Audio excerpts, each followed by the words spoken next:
Pinangunahan ni Pangulong Ferdinand Bongbong Marcos Jr. ang 45th commencement exercises ng Philippine National Police Academy Layag Diwa Class of 2024 sa Camp General Mariano Castañeda, Silang, Cavite. Nakatutok dyan si Patrolwoman Priscel May Urbano. Matagumpay na nagsipagtapos ang 223 members ng PNPA Layag Diwa o lingkod bayang may adhikaing buksan ng bagong yugto at gabayan ng bagong henerasyon na may dangal, integridad at walang alinlangan Class of 2024 sa Camp General Mariano Castañeda, Silang, Cavite ngayong araw.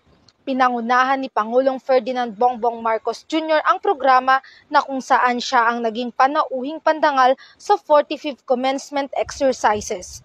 Dumalo rin si Vice President Sara Duterte, DILG Secretary Benjamin Abalos Jr. at ang ating Chief PNP Police General Romel Francisco D. Marbil. Nanguna naman sa klase si Police Cadet Maria Camille Cabasis na tinanghal bilang class valedictorian na tubong Lian, Batangas. Makikita naman sa mukha ng nagsipagtapos ang kasiyahan na kanilang nadarama matapos ang 4 na taong hirap at pagsubok na naranasan sa loob ng akademya.